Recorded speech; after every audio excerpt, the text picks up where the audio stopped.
Good evening, everyone. We appreciate all of you stopping by for some USC football talk, as you should be in the habit of each and every Monday night, 11 Eastern, 8 p.m., where it counts there on the West Coast. Matt Zemek's here, of course. Otherwise, we don't have a show, so we appreciate Matt being here as our number one analyst here on USC Trojans Live for a 60-second edition. Join Matt's work each and every day at Trojans Wire. Matt, what's going on tonight?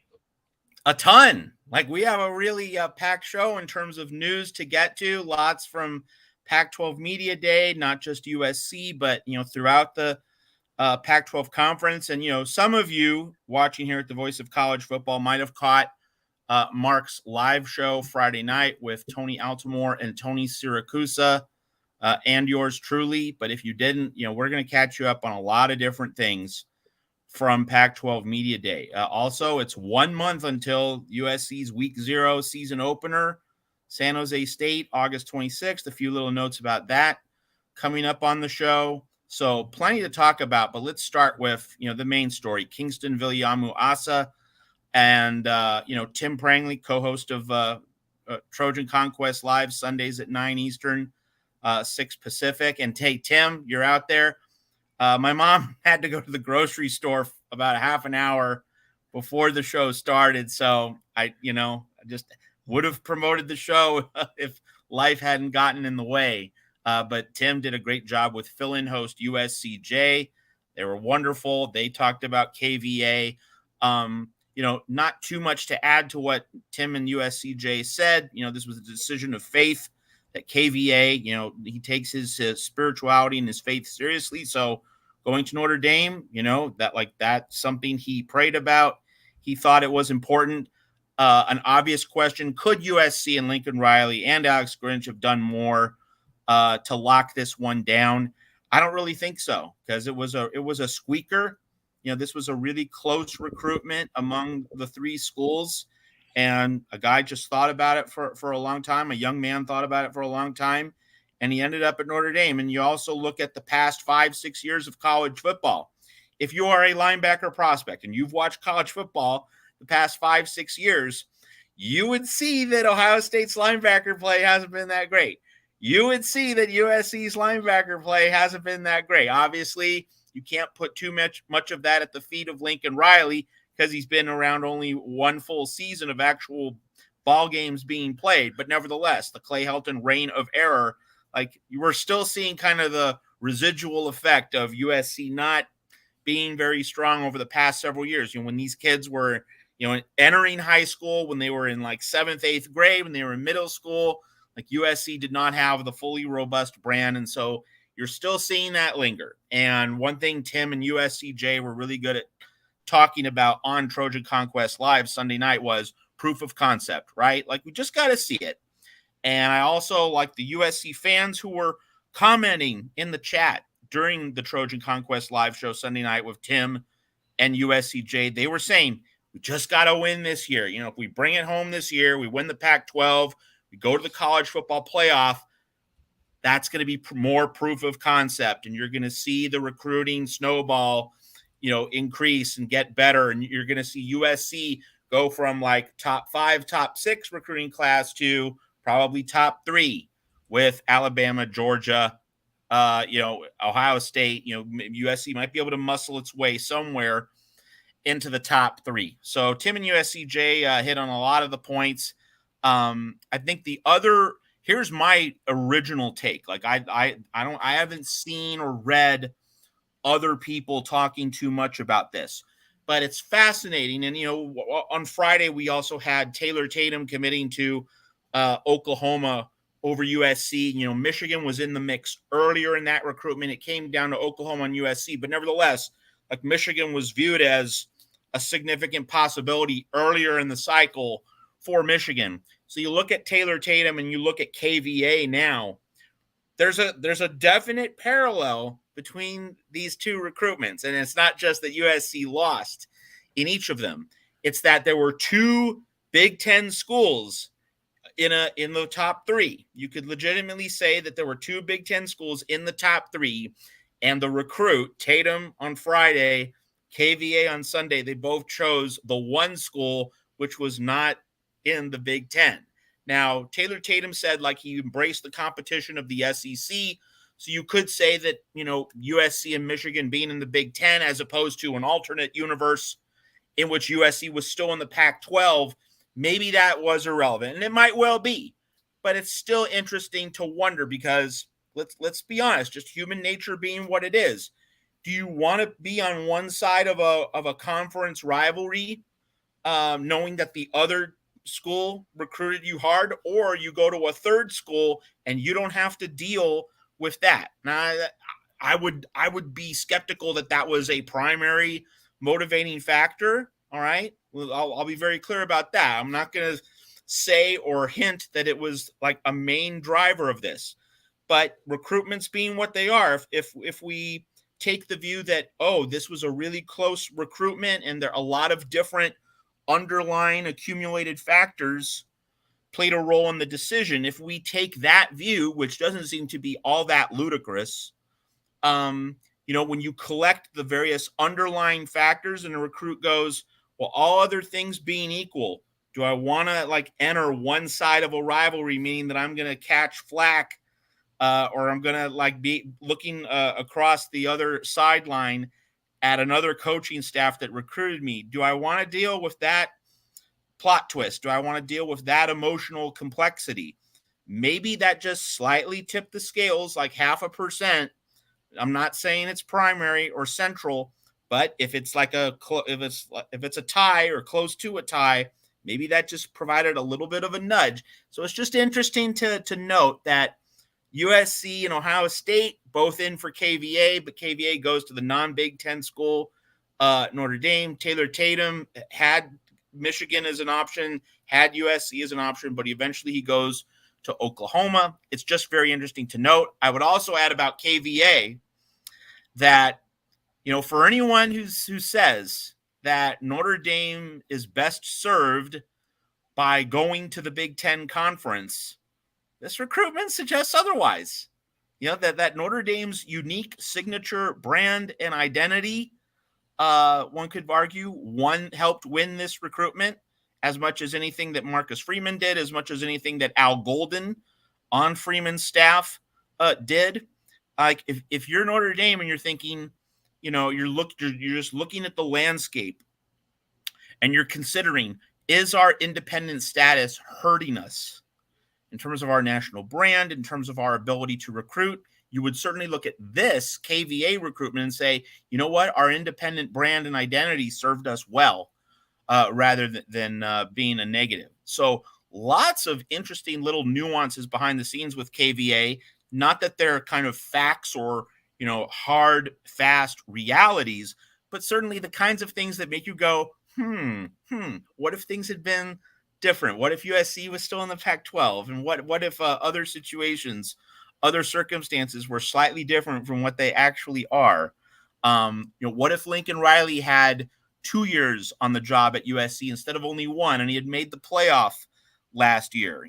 All these things, if you adjust them a little bit, how would they have landed for KVA? So a real fascinating recruitment. And, if you're USC, I think the other real thing to hit here off the top, Mark, a lot of people might be wondering, a lot of people might be comparing Taylor Tatum, KVA, which is the bigger recruiting loss for USC? I think it's clearly KVA, because Lincoln Riley has shown that he can get elite running backs in the transfer portal. And just tying this into what Tim and USCJ said about proof of concept, you have proof of concept on the offensive side of the ball for USC, and you don't on defense. For that reason alone, really, if you're comparing, and then a lot of people Trojans dearly wanted Taylor Tatum to be sure, and we shouldn't shrug off that recruiting loss too quickly. But if you're going to compare that to KVA, one-on-one, KVA is the bigger loss.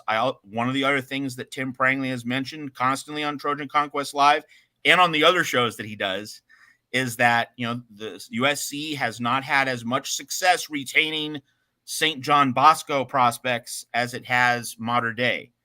And so this is another Bosco prospect that slipped through USC's fingers. It was a real chance to fortify the Bosco USC pipeline if the Trojans had been able to get KVA. Didn't happen, so the Trojans just have to start over and look for the next opportunity to fortify that Bosco pipeline. We deliver a double punch, counter punch of USC football coverage here each and every week at the Voice of College Football. Sunday night, as Matt referenced, Trojan Conquest Live with Tim, with Rick, Sunday night, 9 o'clock Eastern, 6 Pacific. Got to catch it. And then Matt and I get together every Monday, 11 Eastern and 8 Pacific. Trojans live right here at the Voice of College Football. And as you see on the ticker down below, get your USC YouTube membership right here at the Voice of College Football with exclusive content, the choice cuts coming from Matt and myself each and every week. We just posted a new segment earlier on Monday. And so please check that out, where we looked at USC's coaching greats and how they stack up against the greatest in the history of the Big Ten. That was a fun And our next one. bonus segment, you're going to love it. It's going to be some real high-end stuff. It's going to be the kind of conversation that you're not seeing anywhere else in the college football YouTube media space, only here from Mark Rogers at the Voice of College Football. I got to say, when Matt hit me with this topic, I went, wow, yes, that is high level. Is to keep it in a certain context. I'll just say high level, which each and every one has been. And that's why you should sign up as at the medium or high tiers as a USC member at the Voice of College Football, because you get a lot of wow, you get a lot of high level from Mark Rogers. All right. Join Matt each and every day at Trojans Wire. We will be checking the chat for comments and questions, but keep in mind, we've got plenty to go on here with Pac-12 Media Day on Friday. And as Matt had referenced, I certainly learned a ton from he and Tony Siracusa, Tony Altimore, on our Pac-12 Media Live show on Friday night. That was a good time. Our buddy Will, ND, Notre Dame fan, says KVA will be the king. King spelled with a Y, of course, of South Bend. Well played, Will. It is well played. And then we also have coming in a super sticker. Slap Happy has nothing to say, but just wants to support what we do here at the Voice of College Football. Slap Happy, thank you so much for the contribution with the super sticker. We appreciate that so much. Matt, going to Pac-12 Media Day, whether that's the media predictions, whether that's the all Pac-12 conference selections, whatever direction you want to go from here, we will ride along. Yeah, so just tons of news here. Let's just get the media stuff out. I mean, the polls and the preseason all Pac-12 teams out of the way.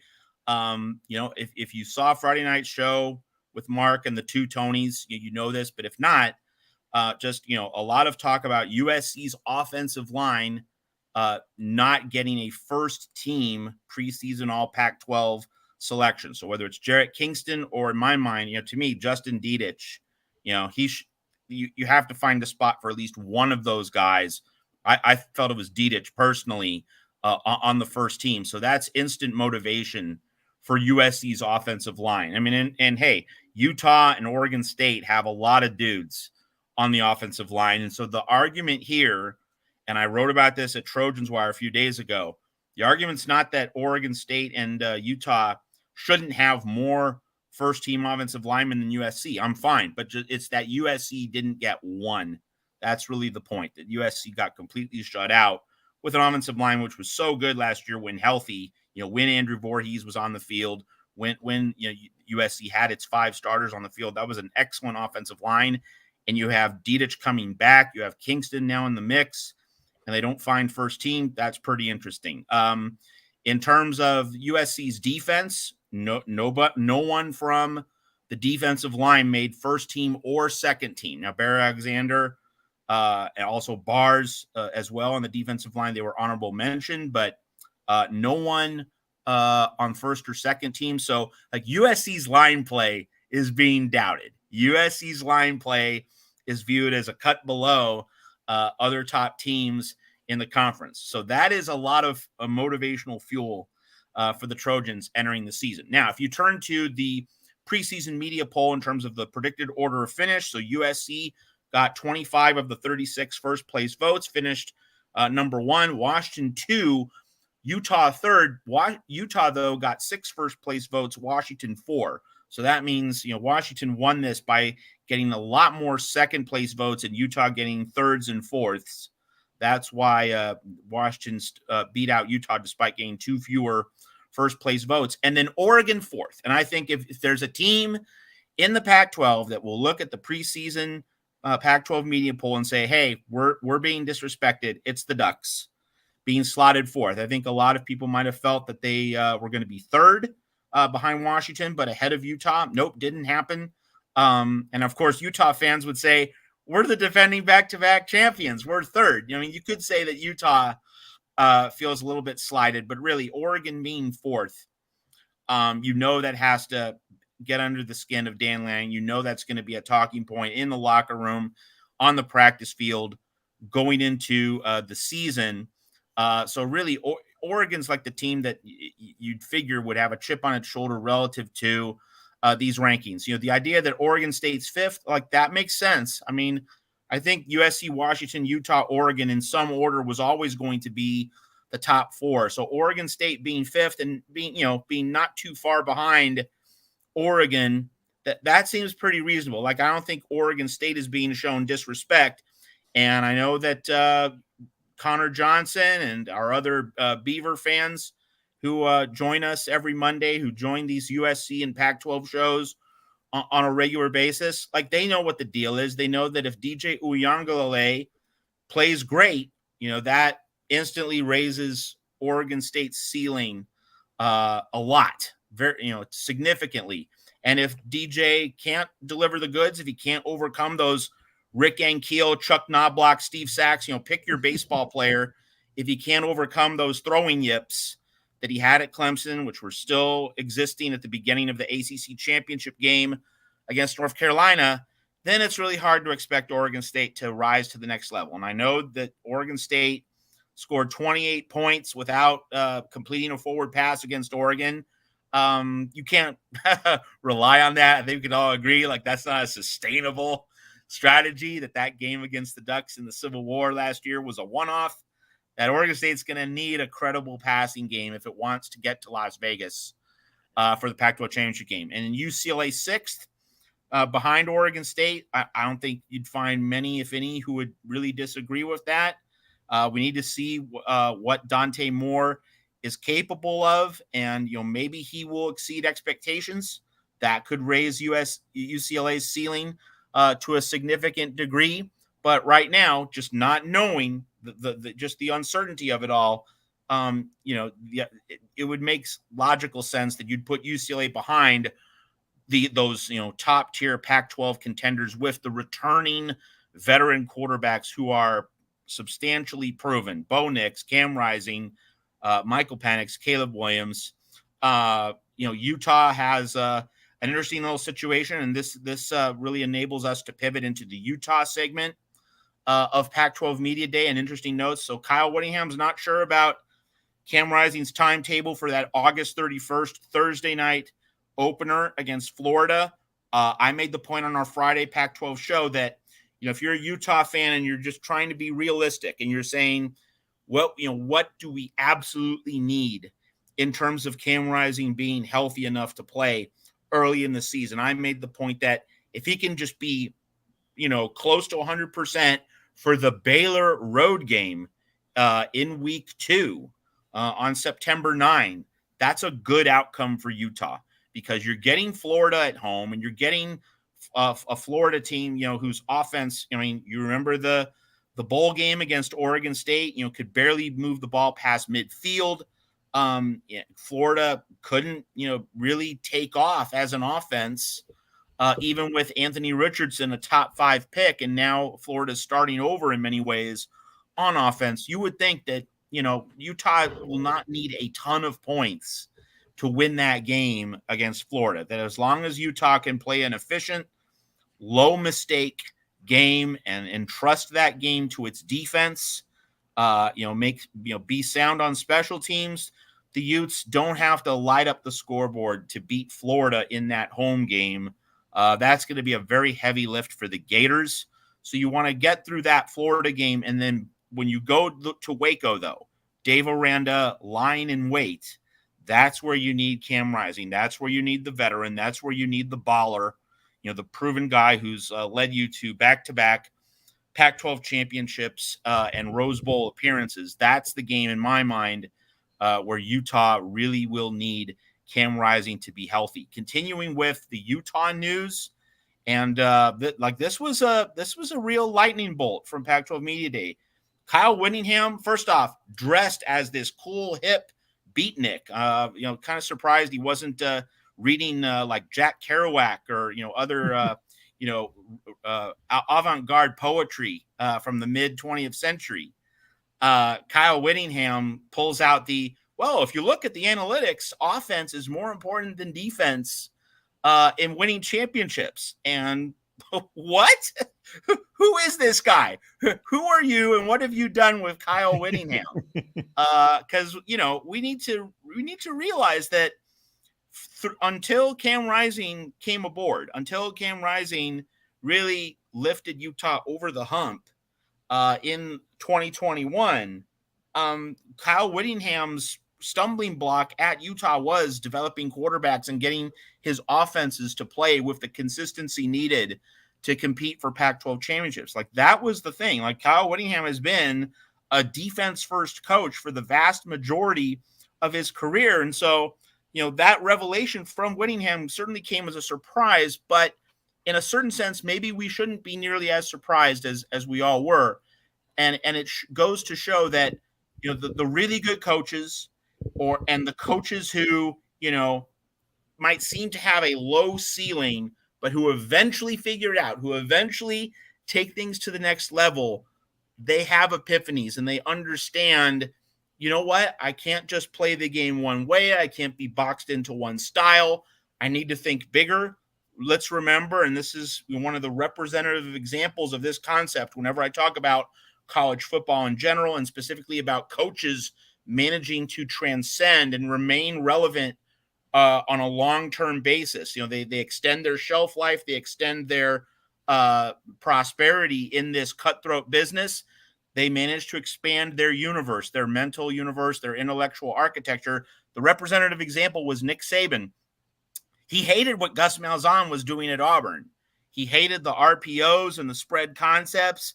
Is this what we want football to be? It was classic Oscar the Grouch, Nick Saban. But instead of just sitting there and whining and complaining, Saban embraced the new wave. He adjusted with the times instead of standing athwart against them and just trying to resist all the trends that he knew where college football was going. Saban was willing to embrace the trend. He went along with where he saw college football was going, and he built Alabama such that its offenses were able to win championships. That 2020 team averaging 48.5 points a game with offensive coordinator Steve Sarkisian, with Mac Jones, with Heisman winner Devontae Smith, with Najee Harris. If Saban had not, been willing to win games with offense, he wouldn't have had the recent term success that he's enjoyed. He wouldn't have added to his already fat stack of national championships. So in Kyle Whittingham, making that statement about offense first, like we see, this is how coaches evolve. This is how coaches and their programs not only stay relevant, but build and accumulate more success. Because in 2018, 2019, like Kyle Whittingham was searching for answers. And people were wondering, when's he going to break through with Utah? Remember that absolutely ugly 10-3 loss to Washington and Jake Browning in that miserable, unwatchable Pac-12 championship game in Santa Clara. I mean, was Utah ever going to arrive at a big Pac-12 game where it could score big and really, outclass the opposition on offense? Because the defense was always there. But could Utah, transform itself on offense? We've seen that in recent seasons with what Cam Rising and Dalton Kincaid and other very talented offensive players have done, including very much to USC last year. So it's all part of the evolution of Kyle Whittingham at Utah. In terms of other Pac-12 Media Day stories, let's focus on what USC said. And I've been looking, at various teams across the conference, but let's now bring it on home to USC. So you had Lincoln Riley, Caleb Williams, and Mason Cobb all representing USC in the media. And one of my main points of emphasis is that I'm not going to place too much stock in what Caleb Williams, an offensive genius, says about the USC defense. And I'm not going to place too much stock in anything Mason Cobb says about the USC offense, because those guys, Caleb and Mason Cobb, they're very good at what they do. I'm going to place stock in what they say about their own side of the ball. So Caleb Williams loved what he loves what he's seen in Deuce Robinson. He played tight end in high school, but he's now been re-slotted on the USC roster, the most recent roster update, which occurred on Friday.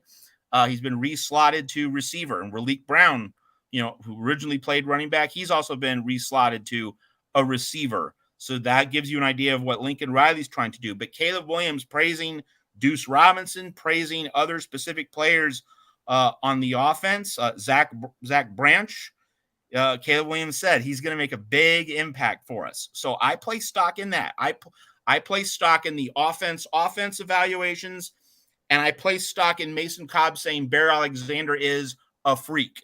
When Mason Cobb, who's going to be asked to be a leader for this team in terms of tackling, in terms of overall defensive responsibilities, when he says that Bear Alexander really seems to be measuring up on the defensive line, because that's going to make Mason Cobb's life easier.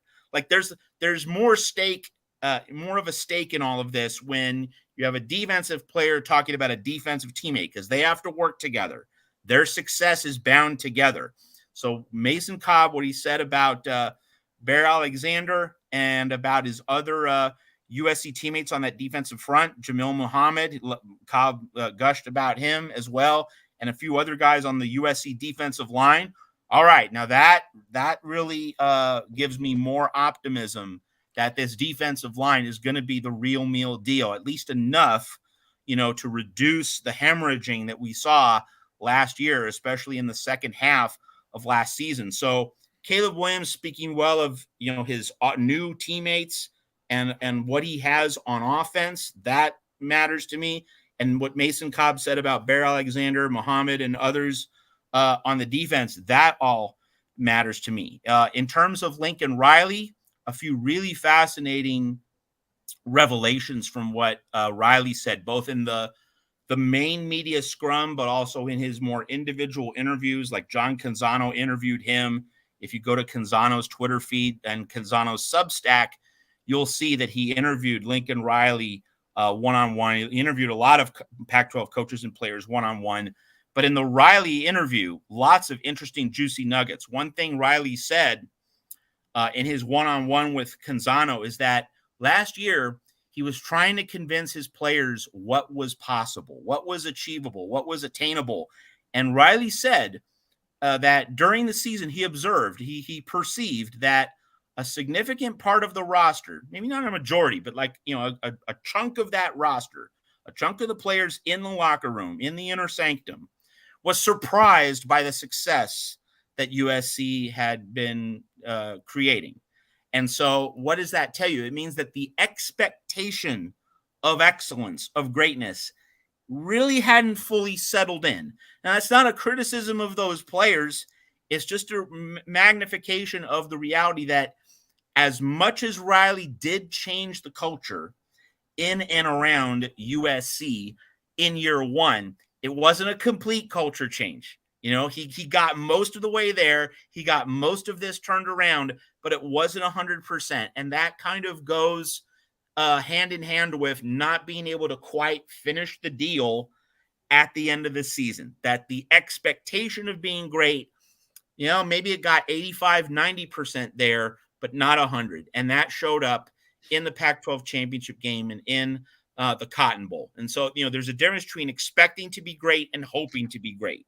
And so this season, it does seem pretty clear, at least if you listen to what Mason Cobb said, what Caleb Williams is saying, and really what you're hearing throughout the program. Entering this year, there's no ambiguity. Not anymore. USC expects to be great. Like that is in this off season, the difference between, late July, early August 2023 and late July, early August 2022. Last year, it was a hope that USC could be great. This year, there's an expectation that USC will be great. That's the leap, and that is another source for optimism at USC entering 2023. And one more Riley thing before Mark might have a question or two to throw my way, and that is that Lincoln Riley mentioned that when Pete Carroll was coaching at USC, so right after he took the USC job in November of 2021, someone sent him an article about Pete Carroll's time at USC. And Pete Carroll says in the article that even after a USC loss, I could go out to eat at a Los Angeles restaurant. Nobody cares because they're too busy looking at George Clooney or the guy from Friends. Whereas in a small college town, you are George Clooney or the guy from Friends. So it really shows that Lincoln Riley loves being in Los Angeles. And so that's good on its own terms for if you're a USC fan, just that he enjoys what he's doing, but also like being in LA and not having full scrutiny. Like that is another key point. If anyone's wondering, is Lincoln Riley going to have wandering eyes for the NFL? That anecdote and Riley mentioning that very particularly about not being the most visible, scrutinized guy in the crowd, that would point to him being very happy at USC, not wanting to be anywhere else, go anywhere else. That should just kind of fortify that little bit in case anyone's wondering about how content he really is. And keep in mind, he doesn't have an athletic director. There have been some unsettled aspects of his USC situation in that regard. He seems perfectly happy. I mean, really peaceful. It feels as though it's exactly where he wants to be. I forgot one other point, Mark. This is the last Lincoln Riley item.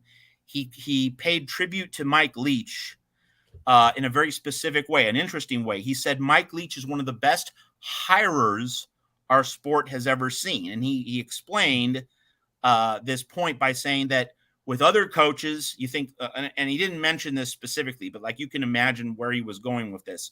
Like with Nick Saban having Kirby Smart as an assistant at Alabama. So Lincoln Riley said other great coaches, they hired the obvious guys. They hired the guys they knew would be home run hitters who would go on to have tremendous careers, who are obviously at the top of any pyramid in terms of other schools wanting them to be head coaches. Mike Leach, Riley said, he hired guys no one's ever heard of, and he turned them into productive, capable assistants who then branched out and had their own careers. So in that sense, Riley said that's how Riley explained that Mike Leach was one of the greatest hirers the sport has ever seen. And Riley added the point that, precisely because Mike Leach didn't go for the industry choices, the industry consensus selections in terms of who would make the best assistant coaches, we can also infer here that Riley, he admired Mike Leach for not giving a darn about anything else, what the outside world says. What this also means, USC fans, and this is not the most pleasant revelation, but it does point to Riley really wants Alex Grinch to succeed. Like he's more in Alex Grinch's corner, not less. I think if you use that particular clip from his words about Mike Leach and not caring what the outside world thinks, just trying to read it for what it is. I'm not saying I like it, but he really seems to be that much more in Alex Grinch's corner. And so it brings up the point that if USC's defensive performance is, not horrible, but not quite where it needs to be, if it's in that in-between area, just so you're all prepared, folks, if USC's defense is kind of right on the border between good and bad, what isn't acceptable. If it's like a tie, the reading the tea leaves, reading between the lines, Alex Grinch is going to be back at USC for the 2024 season in the Big Ten Conference. So, Mark, that's my those are my main points in my Pac-12 media day review. There are certainly several other stories we could talk about, but like those are my main selections here at the Voice of College Football. Matt is on a roll tonight, but then again, when is Matt not on a roll? So we appreciate Matt, of course. Of course, he makes this show go each and every Monday night. USC Trojans live. Here's a couple notes that I've got in extension of what you ran down concerning Pac-12 Media Days. So, first of all, on the historic baseball note, I appreciated all the references to the baseball throwing yips, most of those from second base, of course, and many of you may be lost. Others understand where Matt's coming from. The second base to first base throw being the easiest in baseball, but a couple really good players just for a season or two just were lost. Steve Sachs, Chuck Knobloch, and of course Rick Ankiel from the mound, who was one of the great lefty flamethrowers during his time, but and a, of course, pitcher hitter. Prior, somewhere during the space of between Ruth and Otani, now there was Rick Ankiel as kind of a unique aspect. And I'll throw one more out there. Mackie Sasser of the Mets had the yips throwing in the catching position there for a while. That's right. Pac-12 fans. Hey, yeah. Mark, Mackie Sasser played minor league baseball in Phoenix with the Firebirds before Phoenix got the Diamondbacks. I watched many Mackie Sasser games at the old Phoenix Municipal Stadium. Other Phoenix Firebird games, Terry Mulholland. Oh, yes. He was a Firebird. And in terms of the best visiting player I ever saw at the old Phoenix Muni watching minor league baseball, I watched Edgar Martinez of the Calgary Cannons of the Pacific Coast League. Yes. Saw him before he became a legend with the Mariners in Seattle. Absolutely. One of the great right-handed bats in modern times. All right, Pac-12 fans, get used to these names. Playing off of Matt's dissertation concerning the Utah quarterback position and the questionable nature of Cam Rising's injury right now. Bryson Barnes, if you recall, 2 years ago during the Rose Bowl, he was the player who came in for Cam Rising and threw the beautiful over-the-shoulder touchdown that tied the game against Ohio State at 45 before the Buckeyes put it away with a last-second field goal at the Rose Bowl. That was 2 years ago, and most notably had to step in the Washington State game for Cam Rising last year and hit on 17 of 27 for $175 and a touchdown, 66% on the season with 4 touchdowns and 2 interceptions. So Bryson Barnes is the experienced backup. However, if you look at college football news, if you look at Phil Steele and others, they are touting Brandon Rose, the redshirt freshman, despite his inexperience, as most likely being the second string and the heir apparent and the guy that may have to start against the Florida Gators on opening night. Another thing that came to mind here, Matt, in looking at the media selections is I always try to determine what teams, which of those positions, is there a consensus? So-and-so is placed at this position, and there's a large consensus versus which schools have a large variation of opinions that led to their particular position. So, for example, you mentioned Oregon. I've got to think that there were a contingent of writers that had more faith in Oregon. And of course, one picked the Ducks to win the Pac-12 championship. Oh, Oregon State at 5th, as you mentioned. That's a strong number 5 showing for the Beavers. Arizona, I believe that a lot of people feel strongly about the work that Jed Fish is doing, but with a difficult schedule and with a number of transfer portal defections off of last year's team, that there may be another year of growth needed before Arizona makes any kind of push to the mid tier of the Pac-12. And so those are just some of uh, the nuggets that stood out to me in trying to read into the media selections for the Pac-12.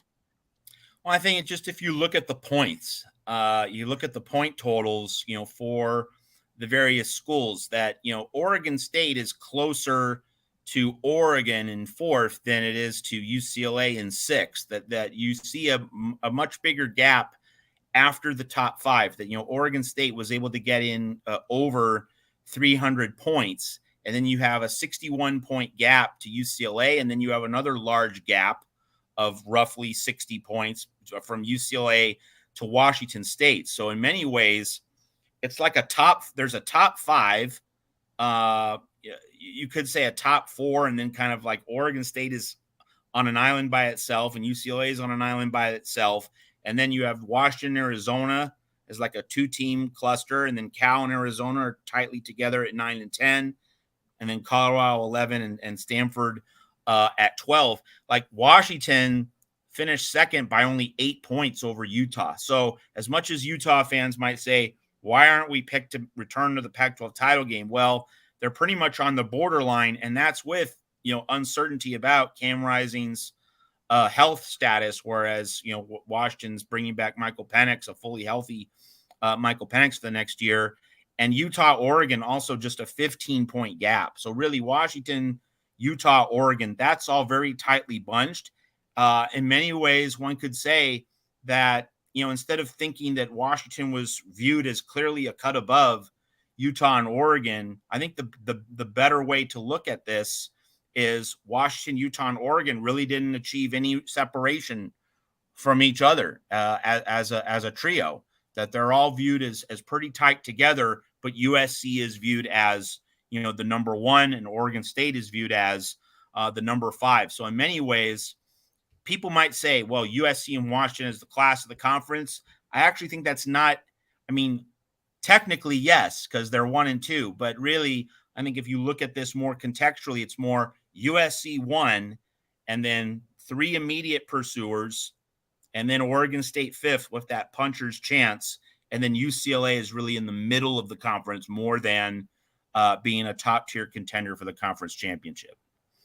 So, Matt, in saying all of that, is there a team for you that is more of a wild card in regards to has the biggest variation, the largest variation of that you could see jumping out, possibly making a push, or also has a lower basement, lower floor, I should say, and could bottom out?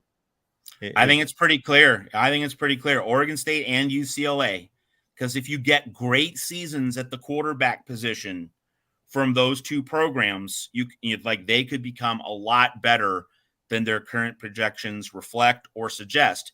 And if those quarterback situations go through a really rough and bumpy ride, then you can really see some slippage. You could see Washington State. You could even see maybe Arizona rise up the Pac-12 leaderboard to kind of take their place. Like Arizona plays Oregon State, I think late October, early November.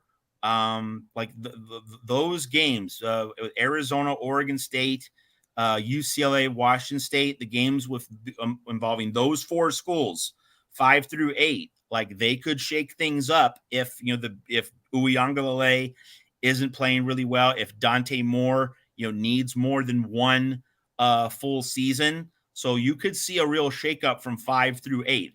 I'm not really sure about if California or ASU can rise from their spots, but I think 5 through 8, you could see a flip if Oregon State and UCLA's quarterbacks are not ready for this season. But on the other hand, if Oregon State's and UCLA's quarterbacks really do deliver the goods, you can easily see both the Beavers and the Bruins rising to 4th, maybe even 3rd, maybe even 2nd. I think Oregon State, if DJ is brilliant, Oregon State is a serious contender for Las Vegas.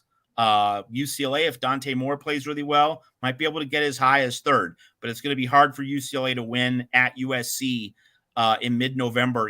If all the poker chips are on the table and UCLA can get to the Pac-12 title game, USC is going to be that roadblock at the very end. So Oregon State more of a chance than UCLA to get to Vegas, but really both of those teams, the Beavers and Bruins, if their quarterbacks exceed all expectations, you could see a real transformation in both Corvallis and Westwood, and that could shake up the Pac-12 race. All right, Big Bumbo 22, opinions on Colorado's season.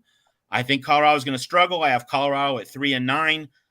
September is just going to be an absolute bloodbath with the schedule: TCU, Nebraska, USC, Oregon, and keep in mind that like Colorado is playing USC and Oregon early in the season because the Pac-12, ESPN, they want to get Coach Prime, Deion Sanders on TV before Colorado falls, to 0-6, 0-7 and becomes irrelevant, becomes, less than desirable. While Colorado's, the intrigue surrounding Colorado's season is still fresh, might as well throw them against the big boys. That was the TV friendly component of this Colorado schedule. TV friendly does not mean Colorado friendly, though. It does not mean Coach Prime friendly. And so that first month's just going to be a bear for that program. And the larger point to make about Deion and everything that he's done is that if, by orchestrating so much upheaval and roster turnover after the spring game, like the spring game was not a game in which these transfers, most of them, had a chance to play, learn, grow, get live snaps as a group. It's going to be a crash course in this upcoming preseason camp, and you just can't throw that many players together and get the continuity, the trust, the communication quickly enough to really get good results. You add that to the brutal murderer's row nature of that September schedule, like Colorado, it's going to be a bloodbath in September. And the real point of intrigue for Colorado's season, Big Bumbo 22 and everyone else watching here on the Voice of College Football, it's going to be how much of a spoiler can Colorado be in November? Because by November, you'd think that Colorado will have its sea legs underneath it. Guys will have a much better understanding of how to play together, how to function as a collective whole. It will be interesting to see if Colorado in November, can take its lumps, can take its early season medicine, and be able to evolve into a team which, by the end of the year, shows some promise and can then lead into 2024, where, that's when you might be able to expect much bigger things from Coach Prime and Colorado. So in many ways, the goal of the 2023 season, would everyone in Boulder love a bowl game? Of course they would. But the real goal is to just establish continuity, communication, begin to create the culture change, and enter 2024 knowing like we figured things out. We found solutions through walking over the hot coals of difficulty, taking our lumps at the hands of the USCs and Oregons of the world. Entering 2024, we know, like we've seen on the field, we evolved, we improved, we're ready to take the next step.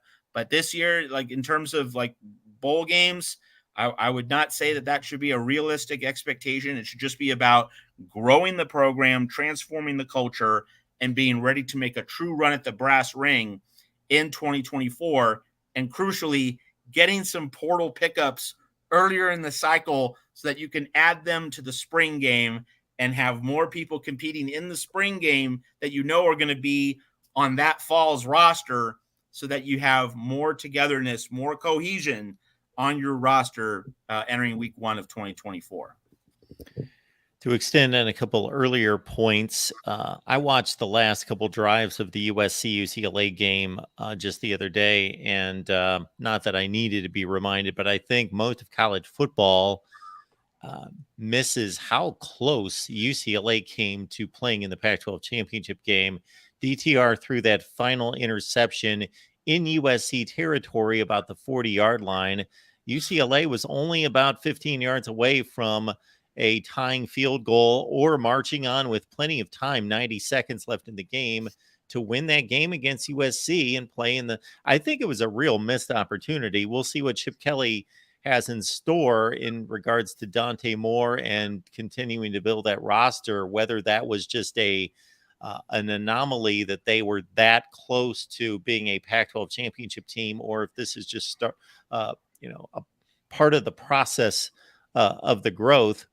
And then when it comes to DJ, a lot of factors go into statistical performance, of course, for a quarterback. Offensive line play, wide receiver play, which at Clemson has taken a severe drop off over what they experienced for 10 years. So while he's nowhere close to the Deshaun Watson, Trevor Lawrence caliber of quarterback, he has not had that kind of play. And of course, the defenses that you're playing, which are typically there in the ACC, the same or in any conference from year to year. But DJ, despite turning in a rather marginal overall season last year, it was a significant upgrade from the season before.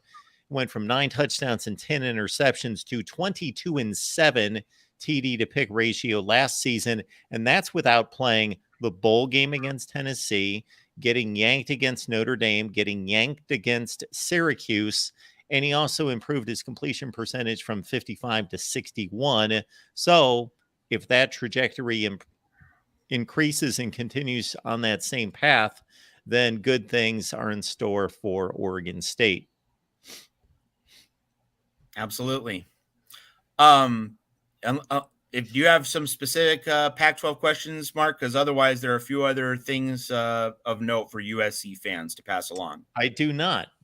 Okay, so USC fans, one thing that happened this past week, and this is not a San Diego State thing either, but Mountain West Media Days occurred. So USC plays Mountain West opponents in each of the first 2 weeks of the season. That San Jose State game is coming up on August 26th, basically 1 month away. It's coming up quickly. So it's noteworthy that Siobhan Cordero, San Jose State's quarterback, the transfer from Hawaii, he was named preseason Mountain West Offensive Player of the Year. And a San Jose State receiver, Justin Lockhart, was named first team All Mountain West from San Jose State. So when USC plays San Jose State, they're going up against two first team All Mountain West guys, and really the guy who's predicted to be the best offensive player in the Mountain West Conference. So that's good.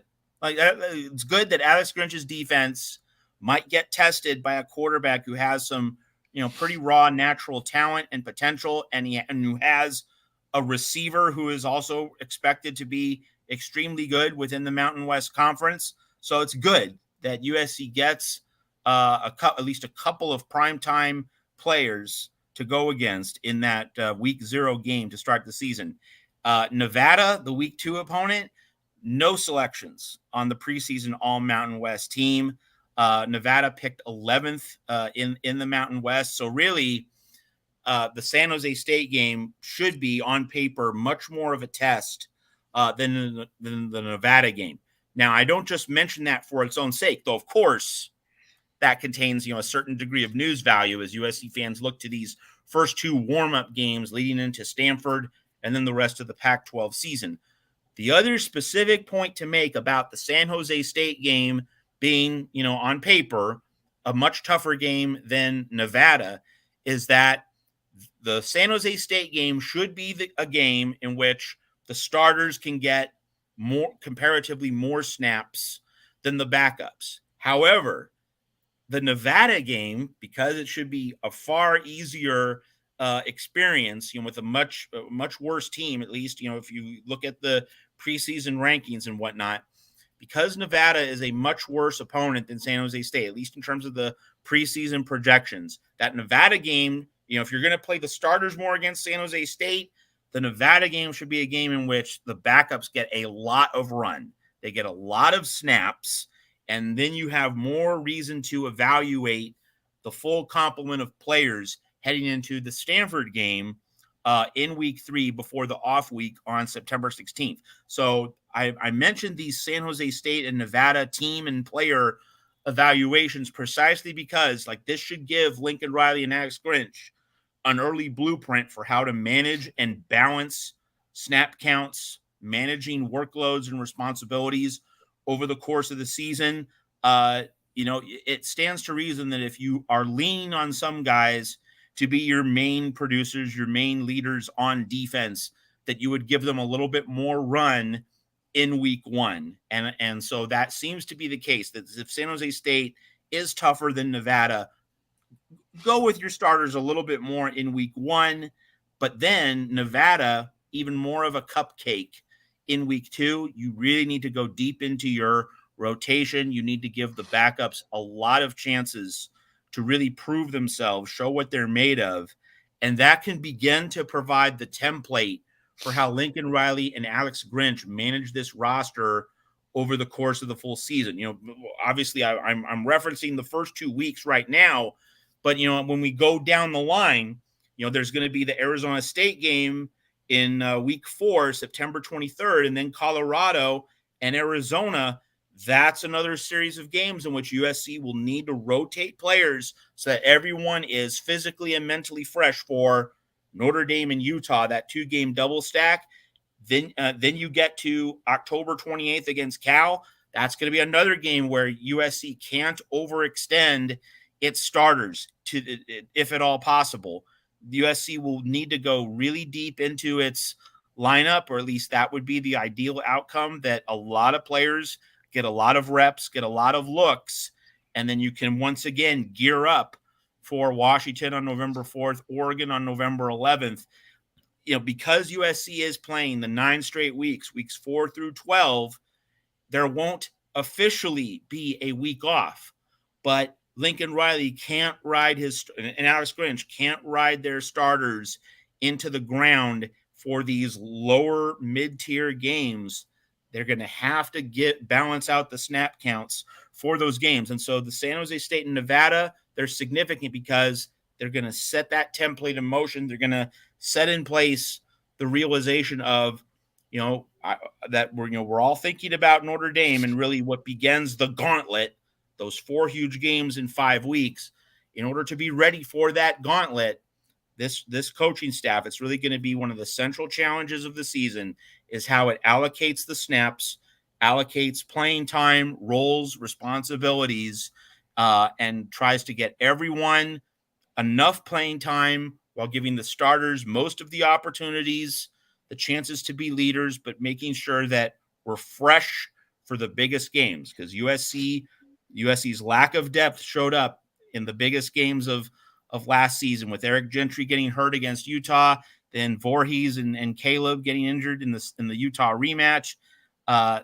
So being ready for the back end of the season, that's also something Lincoln Riley specifically mentioned at Pac-12 Media Day. So that San Jose State, Nevada 2-game stretch at the early part of the season, with SJSU being the tougher of the 2 teams, it really should make the decision relatively uncomplicated. Play starters more in week 0, play backups more on that September 2 game in week 1, so that you're providing balance and well-distributed, well-allocated workloads for all the members of this team, but especially on the defensive side of the ball at USC. Exclusive content, folks. Go to the front page of the channel right here on YouTube at the Voice of College Football. Just go to the front page. You're probably there already. You see the YouTube channel memberships, and we provide for you an exclusive segment each and every week. We've delivered 10 or 11 already, and they just continue to come your way.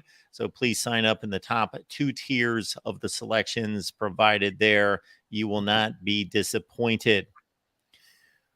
All right, Matt, anything else we need to cover tonight? The only other thing to mention, and this is for the USC fans in the audience, is that this guy, Mark Rogers, he's going to be covering Big Ten Media Days. He has a credential, and so USC is going to be a Big Ten school next year. So we're all going to be paying attention to Big Ten Media Days. Follow Mark Rogers for his coverage of Big Ten Media Days at the Voice of College Football. Going to be a lot of fun. Mark, we all wish you a great experience covering that event in the Big Ten. I appreciate it, Matt. We will provide as many video clips, live streams, churn out as much content, player and coaches interviews as we possibly can. Most of that being on the main channel at the Voice of College Football. So if you're not familiar, we do have a main channel, you big USC fans that are locked in right here. Again, that transition to the Big Ten has already been occurring for quite some time now. So jump on board. We've got a main channel here at the Voice of College Football. We also have Big Ten channels, Ohio State, Michigan, Penn State, Nebraska, and Iowa as well. So check those out.